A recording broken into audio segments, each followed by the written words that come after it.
A special thank you to each of our subscribers who make this channel possible. Here's today's story. The U.S. Department of Justice is under fire after suggesting that former Louisville police officer Brett Hankison, found guilty of violating Breonna Taylor's civil rights, should serve only 1 day in prison. This controversial recommendation comes despite the charge carrying a potential life sentence. In a recent court filing, the DOJ's Civil Rights Division argued that Hankison should receive credit for time already served since his booking, emphasizing that he did not fire the bullet that killed Taylor. Breonna Taylor, a 26-year-old black woman, was tragically killed during a botched police raid on her apartment in March 2020. The raid was based on faulty information and was not targeting Taylor, who was at home with her boyfriend, Kenneth Walker, at the time. The incident escalated when Walker, believing they were victims of a home invasion, fired at the officers. In the ensuing chaos, police opened fire, resulting in Taylor's death. The DOJ's memo, signed by Harmeet Dillon, a Trump-appointed head of the Civil Rights Division, has ignited outrage among Taylor's family attorneys and civil rights advocates. They argue that this recommendation sends a dangerous message about the treatment of black lives in America.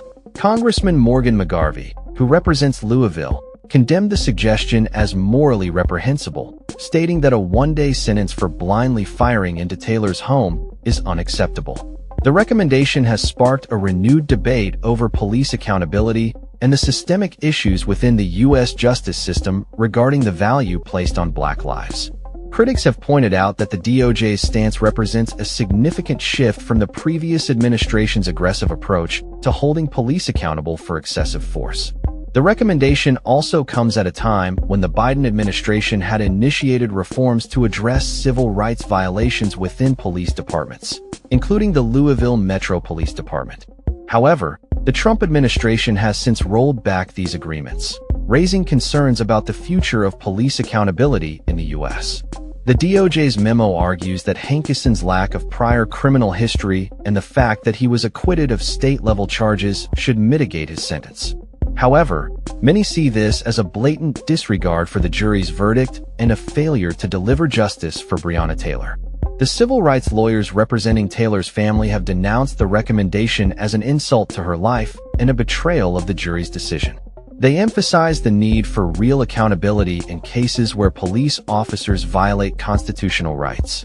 The recommendation for Hankison's sentencing has reignited discussions about the urgent need for reform in the justice system, particularly regarding how black lives are valued and protected. As outrage continues to mount, the DOJ's recommendation stands as a stark reminder of the ongoing struggle for justice and equality in America. The case of Breonna Taylor has become a symbol of the fight against systemic racism and police violence, and the response to this latest development will likely shape the future of civil rights advocacy in the country. That's all for this story. We upload videos every day covering many different subjects, so hit that subscribe button to stay informed. Thanks for watching.